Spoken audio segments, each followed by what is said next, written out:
हम अपने जान के दुश्मन को जान कहते हैं और मोहब्बत की इस मिट्टी को हिंदुस्तान कहते हैं। हम अपने जान के दुश्मन को जान कहते हैं और मोहब्बत की इस मिट्टी को हिंदुस्तान कहते हैं। मैं मानता हूँ तुझे देने के लिए मेरे पास कुछ नहीं, मगर एक चीज बाकी है जिसे ईमान कहते हैं, मगर एक चीज बाकी है जिसे ईमान कहते हैं। जी हाँ दोस्तों, सबका इज्जत, सबका सम्मान, अमीर गरीब एक समान। ग्राम पंचायत राज बांस घाट मसूरिया से ग्राम कचहरी के सरपंच पद हेतु सुयोग्य, शिक्षित, कर्मठ, संघर्षशील, ईमानदार, समाज सेवी एवं न्याय प्रिय प्रत्याशी वैद्यनाथ प्रसाद। जी हाँ दोस्तों, वैद्यनाथ प्रसाद जिनका चुनाव निशान है मोटरसाइकिल छाप। मोटरसाइकिल छाप जो कि वायलेट पेपर के क्रम संख्या 2 पर अंकित है। 2 पर मोटरसाइकिल छाप। मोटरसाइकिल छाप पर अपन मोहर लगाई, अपना वैद्यनाथ प्रसाद के भारी मत से जिताई, आपकी सरपंच बनाई। तो याद रखें, मोटरसाइकिल छाप, मोटरसाइकिल छाप। सुना हो विकास अब की बहारी हो, नहीं तो न को चली भ्रष्टाचारी हो। ए चाचा सुना हो विकास अब की बहारी हो, नहीं तो न को चली भ्रष्टाचारी हो। अरे सुनिए भैया सुनिए, भाभी नहीं केहू के निराश करी है। वैद्यनाथ भैया सरपंच बनी है तो पंचायत में विकास करी है। अब की न जीता है जी, इतना काम कुछ खास करी है। रौरा ग्राम कचहरी के उचित न्याय के चुनाव निशान हो मोटरसाइकिल छाप। अरे के नहीं के जानत जी वैद्यनाथ प्रसाद के। दिन रात सबका सेवा में सुई होके, दवाई होके, कौनो प्रकार के केहू के कबो तकलीफ हो जाओ, एक बार वैद्यनाथ प्रसाद के याद करेला तो वहाँ के दौड़ल दौड़ल रउआ दरवाजा पर रउआ सेवा करे खातिर जानी। ऐसे याद रखे के बा, रउरे वैद्यनाथ प्रसाद के चुनाव निशान बा मोटरसाइकिल छाप।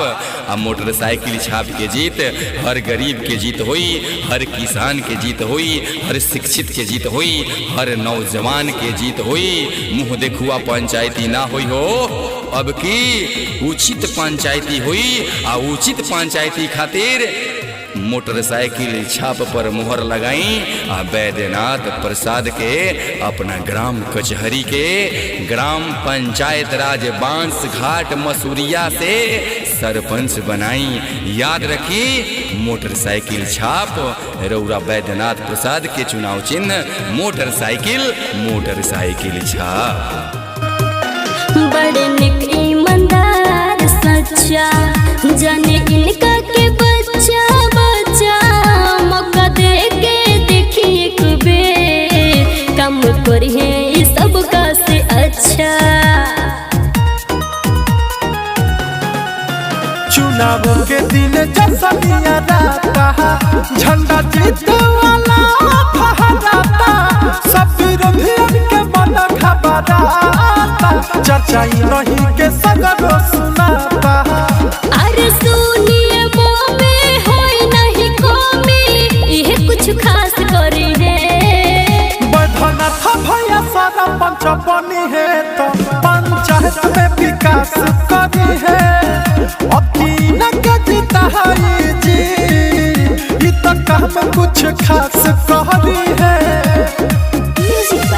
जहाँ पर सज गया सम्मान और ईमान रहता है, वहीं पर खुदा, वहीं पे भगवान रहता है। जहाँ पर सज गया सम्मान और ईमान रहता है, वहीं पर खुदा, वहीं पे भगवान रहता है। अगर तूने निकाला है किसी के पाँव का कांटा तो ये तय है तेरे दिल में कोई इंसान रहता है, तो ये तय है तेरे दिल में कोई इंसान रहता है। जी हाँ, याद रखे के बाद मोटरसाइकिल छाप जौन की बैलेट पेपर के क्रम संख्या 2 पर मौजूद बा। मोटरसाइकिल छाप रौरा बैद्यनाथ प्रसाद के चुनाव निशान बा। मोटरसाइकिल छाप रौआ बांस घाट मसूरिया से होके वाला ग्राम कचहरी के सरपंच के चुनाव निशान बा। मोटरसाइकिल छाप, मोटरसाइकिल छाप, मोटरसाइकिल छाप। बहुत विरोधी लोग बहुत प्रकार के हवा फैलाई हो, केहू कुछू कही केहू कुछू कही। मोटरसाइकिल छाप पर अपन मोहर लगाई, अपना बैद्यनाथ प्रसाद के भारी मत से जिताई, अब की सरपंच बनाई। अब की पूरा पंचायत एकजुट हो के बैद्यनाथ प्रसाद के ही सरपंच बनावे के बाद याद रखी मोटरसाइकिल छाप, मोटरसाइकिल छाप जवन की बैलेट पेपर के क्रम संख्या 2 पीछे में बा। नहीं भूले भुलाए के बाटे, जे भुलाता बतावे के बाटे, एकजुट होके हो भैया इन्हीं के जितावे के बाटे। सच करो तो बहरे वादा न बदली है कमाई रादा, नहीं कमावा के रुकी कब आवे नदी है बाधा। अरे दुखिया गरीब रही है करीब नहीं केहू के आस तोड़ी है। बढ़ना था भैया सरपंच बनी है तो पंचायत में विकास करी है, अखिल के जीता है जी कि तक हम कुछ खास करी है। गरीबों पर जुर्म होने नहीं देगा और नफरत का बीज बोने नहीं देगा। बैद्यनाथ भूखे मर जाए कोई फर्क नहीं पड़ता, लेकिन किसी और को भूखे सोने नहीं देगा, किसी और को भूखे सोने नहीं देगा। तो जी हाँ, याद रखे के बाद मोटरसाइकिल छाप, मोटरसाइकिल छाप, मोटरसाइकिल छाप जौन की बैलेट पेपर के क्रम संख्या 2 पर मौजूद बा। मोटरसाइकिल भूले के नहीं खे, याद रहे मोटरसाइकिल छाप, मोटरसाइकिल छाप। कहे कि बैद्यनाथ प्रसाद के ही कहे के बा बैद्यनाथ जी के जीत सारा जनता के जीत हुई, पूरा बांस घाट मसूरिया के तमाम जनता जनार्दन के जीत हुई, गरीब किसान नौजवान के जीत हुई। ऐसे याद रखे के बा मोटरसाइकिल छाप, मोटरसाइकिल छाप। पैसा से हर आरजू पूरा नहीं होता और हिम्मत वालों का सपना अधूरा नहीं होता।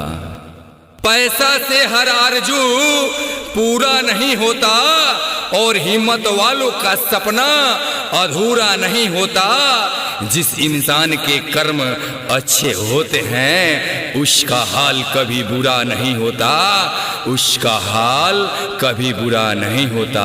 तो जी हाँ, याद रखे के बा मोटरसाइकिल छाप, मोटरसाइकिल छाप। अरे जी बा हमार अमर जी बराउर, अरे जी हमार बा अमर जी बराउर, ठीक से चुनब ना तो चुना जाई बाउर। अरे जी हमार बा अमर जी बराउर, ठीक से चुनब ना तो चुना जाई बाउर।